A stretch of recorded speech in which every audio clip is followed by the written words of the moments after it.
दोस्तों नमस्कार, क्या हाल है। स्वागत है आपका खबर एचपी में। तो आइए नजर डालते हैं हिमाचल की तमाम मुख्य बड़ी खबरों पर। अगर इससे पहले आप वीडियो को लाइक नहीं किए हैं तो लाइक कर दीजिए और चैनल में नए हैं तो चैनल को सब्सक्राइब कर लीजिए। 3800 शिक्षकों को परमानेंट करने को लेकर 3 घंटे चला मंथन। 4 विकल्पों का प्रस्ताव तैयार, कैबिनेट लेगी अंतिम फैसला। जी, हिमाचल के सरकारी स्कूलों में कार्यरत 2500 एसएमसी व 1300 कंप्यूटर शिक्षकों के नियमितीकरण को लेकर सचिवालय में 3 घंटे तक मंथन हुआ। बता दें कि सचिव शिक्षा राकेश कंवर ने शिक्षकों के लिए बनी नीतियों व कानूनी प्रारूप के बारे में अवगत करवाया। वहीं बता दें कि बैठक में 4 विकल्प तैयार किए गए हैं। इनका मानदेय बढ़ाकर इन्हें नियमित शिक्षकों की तर्ज पर अन्य छुट्टियां देने का प्रावधान किया गया है। हर गर्भवती धात्री महिलाओं को 5000 रुपये। इस योजना के तहत अब तक इतनी महिलाएं हो चुकी है कवर। जी हां, प्रदेश में केंद्र सरकार की प्रधानमंत्री मातृ वंदना योजना हिमाचल में सभी गर्भवती महिलाओं के लिए कारगर साबित हो रही है। बता दें कि इस योजना के तहत पूरे प्रदेश में 38,849 महिलाएं कवर हो चुकी है। खास बात यह है कि इसमें सबसे ज़्यादा महिलाएं कांगड़ा और मंडी जिलों की है। वह गर्भवती या धात्री महिलाओं को ये पैसे उनके खाते में डीबीटी के जरिए आ रहे हैं। इसमें सोलन की 3528 और कांगड़ा जिला की 8531 महिलाएं शामिल है। बता दें कि पहले सभी जिलों में ये योजना लागू नहीं थी, लेकिन अब पूरे प्रदेश की महिलाओं को इसका लाभ मिलेगा।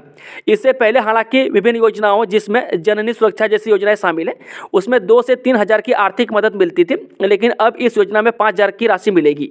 बता दें कि योजना के लाभ की राशि डीबीटी के माध्यम से 3 किस्तों में महिलाओं के बैंक खाते में सीधी भेजी जाएगी। इसके साथ ही अब 2 बच्चों के जन्म पर महिलाएं 5,000 रुपये पाने की हकदार होंगी। यानी यदि किसी महिला का दूसरा बच्चा बेटी है तो दोबारा उसे इस योजना के तहत लाभ मिलेगा। वह प्रदेश की हजारों महिलाएं केंद्र की इस योजना से लाभान्वित हो रही है। इसमें अब पूरी जानकारी पोर्टल के माध्यम से भी हासिल की जा सकती है। एसएमसी और कंप्यूटर शिक्षकों के लिए नीति बनाने को कानूनी राय लेगी सरकार। जी हाँ, स्कूल मैनेजमेंट कमेटी यानी कि एसएमसी शिक्षकों और कंप्यूटर शिक्षकों के लिए नीति बनाने के लिए प्रदेश सरकार कानूनी राय लेगी। वह कानूनी राय लेने के बाद मामले को लेकर एडवाइजरी बोर्ड से सलाह लेने के बाद इस पूरे मामले को मंत्रिमंडल के समक्ष रखा जाएगा। मैं बता दें कि बुधवार को राज्य सचिवालय में हुई कैबिनेट सब कमेटी की बैठक में एसएमसी शिक्षकों और कंप्यूटर शिक्षकों से जुड़े मामले को लेकर चर्चा की गई। वह बैठक की अध्यक्षता शिक्षा मंत्री रोहित ठाकुर ने की। इन शिक्षकों का मामला सुलझाने के लिए कैबिनेट सब कमेटी ने 4 विकल्प सुझाए हैं। इस पर भी विस्तृत चर्चा की गई। हालांकि इसको लेकर कोई भी फैसला लेने से पहले कानूनी राय ली जाएगी। वह अंतिम फैसला मंत्रिमंडल की बैठक में ही होगा। सिक्योरिटी गार्ड के पदों के लिए चंबा में कैंपस इंटरव्यू, 36 युवाओं को मिला रोजगार। जिला रोजगार कार्यालय चंबा द्वारा बुधवार को उप रोजगार कार्यालय सुंडला में परिसर साक्षात्कार का आयोजन किया गया। बता दें कि security and intelligence services India private limited Sahat Lai की ओर से सुरक्षा कर्मियों के पद को भरने हेतु आयोजित इस साक्षात्कार में 6 युवाओं ने भाग लिया। इस दौरान कंपनी के प्रतिनिधियों द्वारा 3 युवाओं का चयन किया गया। वह जिला रोजगार अधिकारी चंबा अरिंदम सिंह चौहान ने बताया कि security and intelligence services India private limited Sahat Lai द्वारा 120 सुरक्षा कर्मियों के पदों को भरने के लिए बीते 3 दिन जिले के विभिन्न स्थानों पर परिसर साक्षात्कार आयोजित किए गए। इनमें कुल 36 युवाओं का चयन किया गया है, वे जो अब कंपनी के तहत बतौर सुरक्षा कर्मी अपनी सेवाएं देंगे। वे साक्षात्कार के दौरान चयनित होने वाले युवाओं को 17,000 से 19,500 रुपये के बीच वेतन प्रदान किया जाएगा। उन्होंने कहा कि मौसम की स्थिति तथा जिले के विभिन्न मार्ग बंद होने के कारण इस बार कई युवा इन परिसर साक्षात्कारों में भाग नहीं ले पाए हैं। वे जल्द ही परिसर साक्षात्कारों का शेड्यूल जारी कर बेरोजगारों को रोजगार मुहैया करवाने के प्रयास किए जाएंगे। सीएम सुक्खू ने 9 फरवरी को बुलाई कैबिनेट मीटिंग, जानिए क्या निर्णय ले सकती है सरकार। जे मुख्यमंत्री सुखविंदर सुक्खू ने अपने दिल्ली दौरे के बाद 9 फरवरी को मंत्रिमंडल की बैठक बुलाई है। बैठक में विधानसभा के बजट सत्र के पहले दिन राज्यपाल की तरफ से दिए जाने वाले अभिभाषण को मंजूरी मिल सकती है। वह राज्यपाल के अभिभाषण में वर्तमान सरकार की 1 वर्ष की उपलब्धियों का विशेष तौर पर उल्लेख किया जाएगा। इसमें सुखाश्रय योजना, ग्रीन एनर्जी स्टार्टअप योजना और हिमाचल प्रदेश को आत्मनिर्भर बनाने की दिशा में सरकार की तरफ से तय की गई दिशा की झलक देखने को मिलेगी। वही मंत्रिमंडल की बैठक में JOA IIT परीक्षा परिणाम घोषित करने का विषय भी चर्चा के लिए आ सकता है। मुख्यमंत्री ने इस विषय को शिक्षा मंत्री और विधि विशेषज्ञों से चर्चा के बाद फिर से मंत्रिमंडल बैठक में लाए जाने की बात कही थी। इसके अलावा लोकसभा चुनाव से पहले यदि सरकार विभिन्न विभागों में खाली पदों को भरने की दिशा में आगे बढ़ती है तो उसके ऊपर भी मुहर लग सकती है। साथ ही विभिन्न विभागों की तरफ से लाए जाने वाले प्रस्तावों के आधार पर ही कोई निर्णय लिया जा सकता है। प्रभावितों से मिले सीएम, स्मार्ट मीटरिंग, बिजली की तारों को भूमिगत करने पर विचार। सीएम सुखविंदर सिंह सुक्खू ने आज जिला सोलन के औद्योगिक क्षेत्र बरोटीवाला के झाड़ माजरी में फैक्ट्री में आग लगने की घटना का मौके पर जाकर निरीक्षण किया तथा मृतकों के परिजनों के प्रति गहरी संवेदनाएं प्रकट की। उन्होंने अधिकारियों से आग लगने की घटना के बारे में विस्तार से जानकारी ली और आवश्यक दिशा निर्देश भी दिए। उन्होंने जिला प्रशासन को प्रभावितों को हर संभव सहायता पहुंचाने के निर्देश दिए। मैं सीएम सुक्खू लापता व्यक्तियों के परिजनों से भी मिले और उन्हें ढाढ़स बंधाया। उन्होंने कहा, आप चिंता न करें, राज्य सरकार दुख की इस घड़ी में आपके साथ पूरी मजबूती के साथ खड़ी है और हर संभव सहायता उपलब्ध करवाई जाएगी। हिमाचल में कांग्रेस की टिकट चाहिए तो 10,000 रुपये के साथ कर आवेदन, 15 फरवरी लास्ट डेट। हिमाचल प्रदेश में लोकसभा चुनाव के लिए कांग्रेस प्रत्याशी बनने के लिए आवेदन करने वालों का सर्वे के आधार पर चयन होगा। वह प्रदेश के चारों संसदीय क्षेत्रों में सर्वे करवाने के बाद स्क्रीनिंग कमेटी को सबसे बेहतर आवेदकों के नाम भेजे जाएंगे।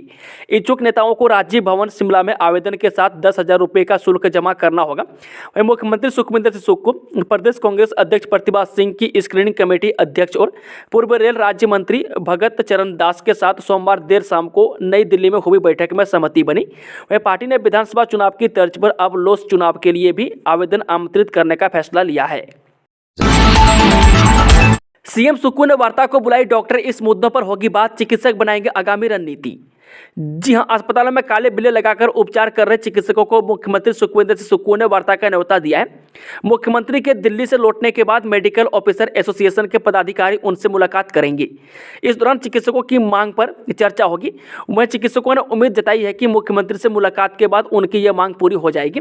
हालांकि इस मुलाकात तक चिकित्सक काले बिल्ले लगाकर ही उपचार करेंगे। वह चिकित्सकों की मुख्य मांग एनपीए बहाल करने की है। इस मांग को लेकर चिकित्सकों का आंदोलन शुरू हुआ था और बाद में एसोसिएशन ने कुल 6 मांगों को मांग पत्र में शामिल कर लिया है। वह मेडिकल ऑफिसर एसोसिएशन के प्रदेशाध्यक्ष डॉक्टर राजेश राणा ने बताया कि चिकित्सक सरकार के फैसले का इंतजार कर रहे हैं। उन्होंने बताया कि मुख्यमंत्री की ओर से वार्ता का न्योता मिला है, ऐसे में चिकित्सकों के संघर्ष को तेज नहीं किया जाएगा। ट्रेनिंग करवा दी, प्रमोशन दी नहीं, एएसआई एसआई के पदों पर पदोन्नति की उम्मीद में सेवानिवृत्त हो रहे पुलिसकर्मी। प्रदेश में लोगों की सेवा में दिन रात ड्यूटी देने वाले पुलिस जवानों को ट्रेनिंग करने के बाद भी समय पर पदोन्नति नहीं मिल रही है। ऐसे में सवाल उठ रहे हैं कि पुलिस कर्मियों की पदोन्नति की फाइल कहां फंसी है, जो 2 साल बाद भी पदोन्नति नहीं मिल रही है। ऐसे में पदोन्नति की उम्मीद में पुलिस विभाग के कर्मचारी सेवानिवृत्त हो रहे हैं। वह पुलिस जवानों का कहना है कि यदि ट्रेनिंग करवाने के उपरांत भी पदोन्नति नहीं दी जानी है तो उन्हें ट्रेनिंग ही न करवाएं। वह पुलिस विभाग में वर्ष 2022 में उप निरीक्षक व सहायक उप निरीक्षक की ट्रेनिंग कर चुके 97 के करीब पुलिस वाले पदोन्नति की उम्मीद लगाए बैठे हैं, लेकिन विभाग में पदोन्नति के खाली पद होने के बावजूद ट्रेनिंग कर चुके पुलिस जवानों को पदोन्नति नहीं मिल रही है। नया सिस्टम लागू, टोल नाके पर गाड़ी का नंबर लिखते ही सैटेलाइट के जरिए अकाउंट से कट जाएगा पैसा।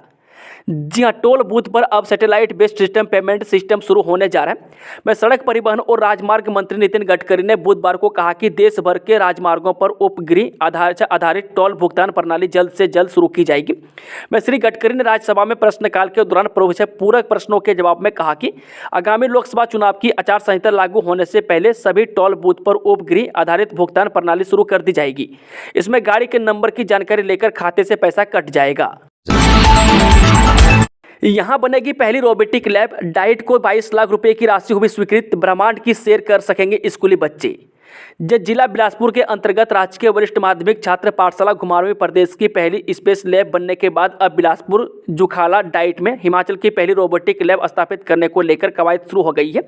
बता दें कि करीब 22 लाख रुपए की राशि इस रोबोटिक लैब पर खर्च की जाएगी। इसके लिए डाइट जुखाला प्रशासन की ओर से प्रयास शुरू कर दिए गए हैं। वह जल्द हिमाचल की पहली रोबोटिक लैब बनकर तैयार होगी। इस लैब में शैक्षणिक भ्रमण को लेकर आने वाले स्कूली बच्चों के अलावा अन्य लोग लैब में बैठक आसानी से ब्रह्मांड की सैर कर सकेंगे।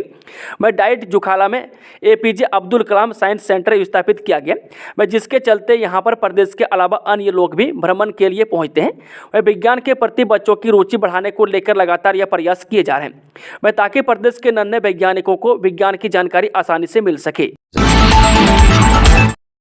टाटा शोरूम में भड़की आग, टूटी कंडी में तड़के उठी लपटों से लाखों का सामान स्वाहा। जे शिमला के अंतर्राज्यीय बस स्टैंड टूटीकंडी स्थित टाटा शोरूम में बुधवार तड़के करीब 4-4:30 बजे टाटा के शोरूम में आग लग गई। वह शॉर्ट सर्किट के कारण भड़की आग से स्पेयर पार्ट्स पूरी तरह से जल गई। साथ ही 2 गाड़ियों टाटा पंच व टियागो अप्लाइड 4 को भी नुकसान पहुंचा। वह आग लगने से करीब 40 लाख के नुकसान का अनुमान लगाया जा रहा है। वह बहरहाल फायर ब्रिगेड की टीम ने कड़ी मकसद के बाद आग पर काबू पा लिया है। ग्रीष्मकालीन स्कूलों में नॉन बोर्ड कक्षाओं की परीक्षाओं का शेड्यूल जारी। हिमाचल प्रदेश के निजी व सरकारी ग्रीष्मकालीन अवकाश वाले स्कूलों की नॉन बोर्ड कक्षाओं की वार्षिक परीक्षाओं यानी कि टर्मिनल असेसमेंट 2 की डेट शीट जारी कर दी है। वह परीक्षाएं 11 मार्च से शुरू होंगी। वह समग्र शिक्षा अभियान के राज्य परियोजना निदेशालय ने पहली, दूसरी, चौथी, छठी और 7वीं कक्षा की परीक्षाओं की डेट शीट जारी कर दी है। बता दें कि इन कक्षाओं में किसी भी विद्यार्थी को फेल नहीं किया जाता है। वह असेसमेंट परीक्षाओं में प्राप्त अंकों के आधार पर वार्षिक ग्रेडिंग तैयार की जाएगी। वह सभी केंद्रों में सुबह 10:30 बजे से दोपहर 1 बजे तक परीक्षाएं होंगी। वह परीक्षाओं को सुचारू रूप से करवाने के लिए सभी जिला उप निदेशकों को आदेश जारी कर दिए गए हैं। वह प्रदेश के सरकारी स्कूलों में पढ़ने वाले लाखों विद्यार्थी परीक्षाएं देंगे। वह परीक्षा परिणाम ई संवाद ऐप पर अपलोड किया जाएगा। वह 31 मार्च को स्कूलों में परिणाम घोषित होंगे। वह अप्रैल 2024 से ग्रीष्मकालीन स्कूलों में नया शैक्षणिक सत्र शुरू होगा।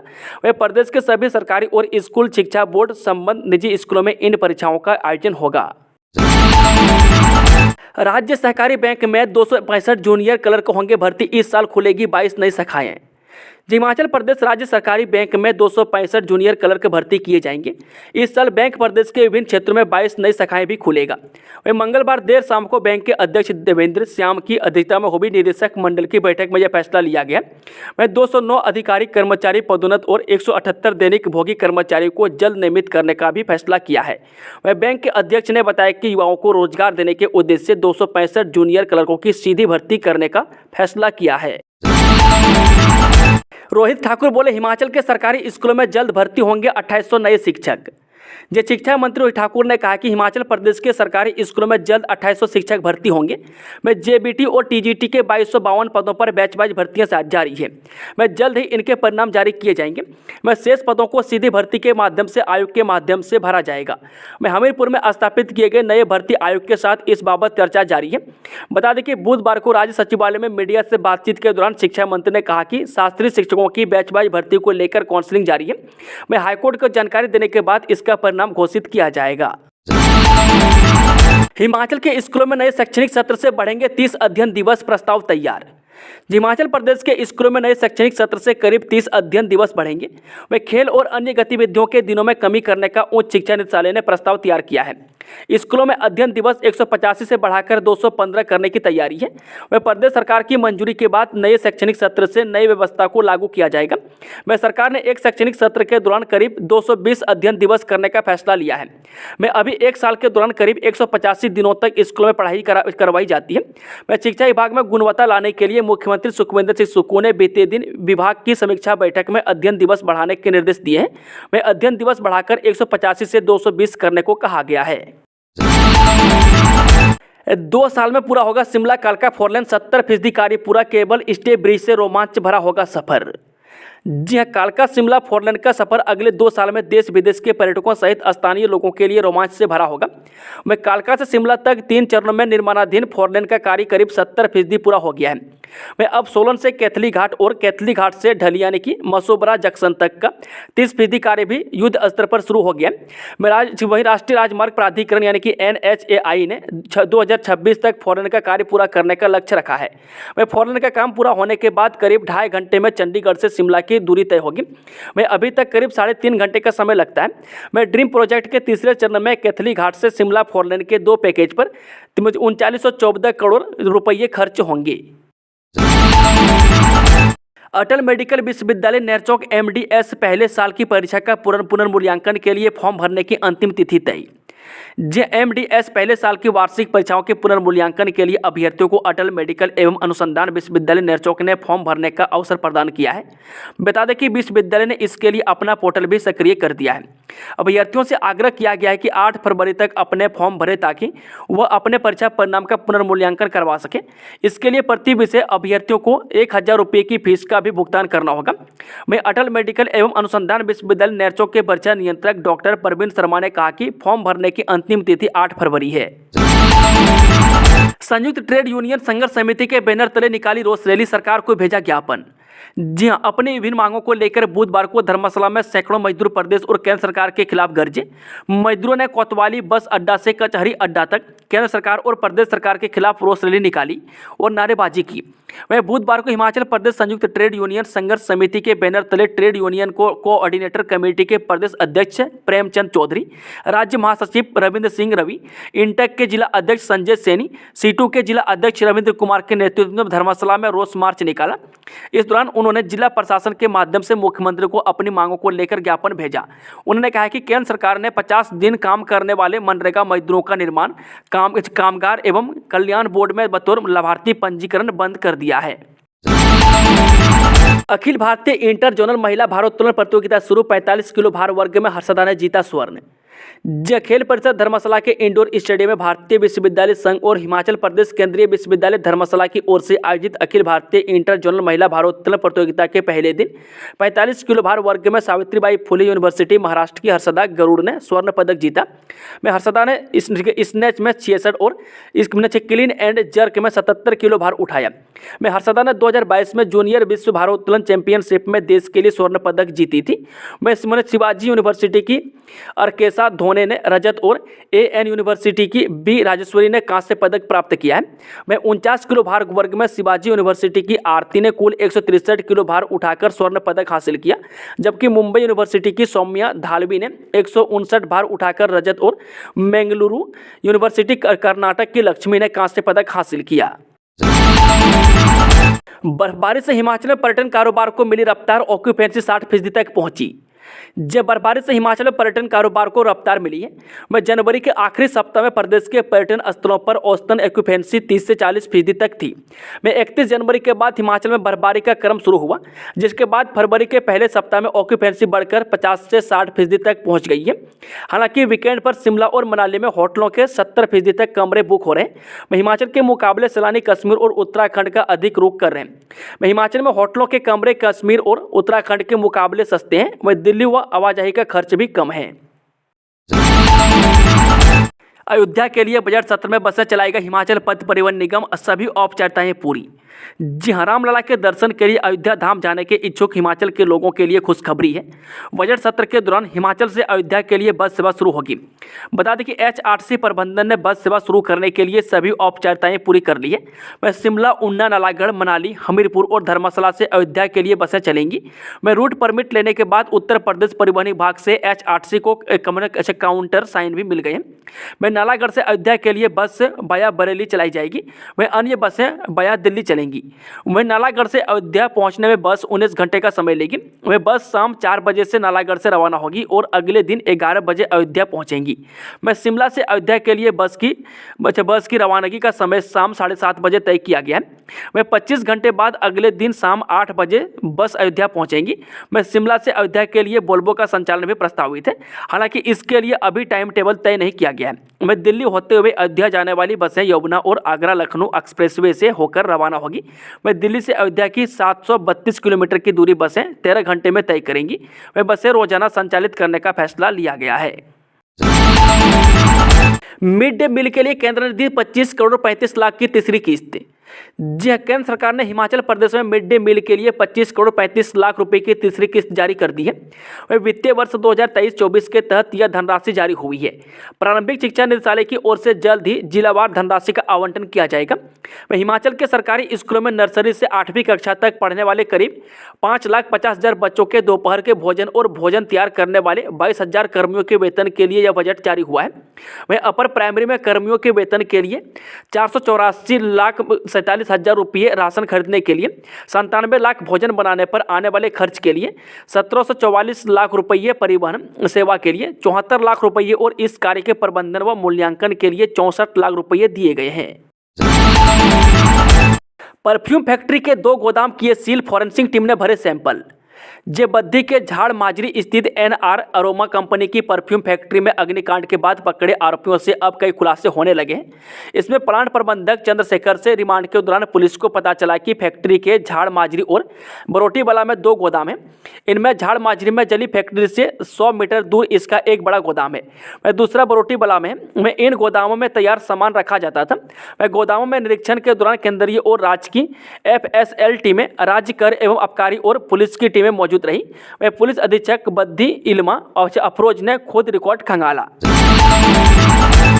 कुल्लू में महिला सब पोस्ट मास्टर के आवासीय परिसर से 2 लाख सहित आपत्तिजनक दस्तावेज बरामद। केंद्रीय जांच ब्यूरो की टीम ने मंगलवार को कुल्लू में आरोपी सब पोस्ट मास्टर के आवासीय परिसर में तलाशी ली गई है। इस दौरान 2 लाख रुपये नकद और कुछ आपत्तिजनक दस्तावेज बरामद किए गए।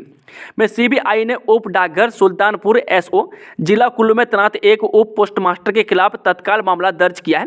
में आरोप है कि अगस्त 2023 से जनवरी 2024 की अवधि के दौरान 36,30,125 रुपये के करीब राशि का दुरुपयोग किया गया। में इसके अलावा आरोपी ने कथित तौर पर झूठी और फर्जी दैनिक लेन देन रिपोर्ट तैयार की थी।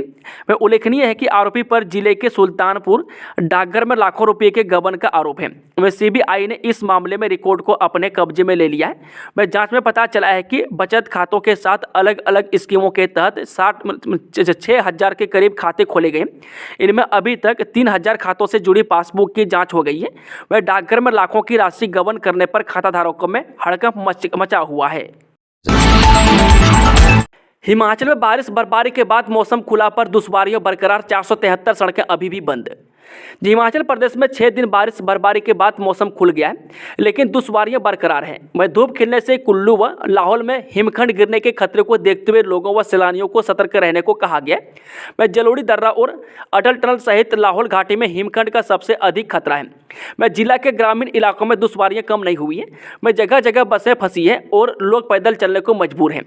बता दें कि ADM कुल्लू अश्विनी कुमार ने कहा कि मौसम खुलने के बाद संबंधित विभाग मूलभूत सुविधाओं को बहाल करने में जुटे हैं। वह राज्य में मंगलवार सुबह 10 बजे तक 4 नेशनल हाईवे व 473 सड़कें यातायात के लिए बंद थी। इसके अलावा 398 बिजली ट्रांसफार्मर ठप होने से कई क्षेत्रों में ब्लैक आउट चल रहा है। वह 38 जलापूर्ति स्कीमों भी बाधित चल रही है। वह सबसे ज़्यादा 134 सड़कें शिमला जिले में बंद पड़ी है। वहीं मंडी 46, लाहौल स्पीति 153, कुल्लू 68 और चंबा में 61 सड़कें ठप है। पूर्व मुख्यमंत्री शांता कुमार का CM सुक्खू का सुझाव, बड़े मंदिरों को दिया जाए गौशाला चलाने का काम। जी हाँ, हिमाचल प्रदेश में बेसहारा पशुओं का दर्द किसी से छिपा नहीं है। सर्द मौसम में बेसहारा पशु दर बदर की ठोकर खाने को मजबूर रहते हैं। यही नहीं, यह पशु सड़कों पर दुर्घटना का भी कारण बन जाते हैं। ऐसे में हिमाचल प्रदेश के पूर्व मुख्यमंत्री और केंद्रीय मंत्री रहे शांता कुमार ने हिमाचल प्रदेश सरकार को एक सुझाव दिया है। शांता कुमार ने मुख्यमंत्री सुखविंदर सिंह सुक्खू से आग्रह किया है कि हिमाचल प्रदेश सरकार के अधीन आने वाले 35 मंदिरों के लिए एक नियम बनाया जाए। इस नियम के तहत सभी बड़े मंदिरों को एक गौशाला चलाने के लिए दी जाए, ताकि सड़कों पर बेसहारा पशुओं की समस्याओं को कम किया जा सके।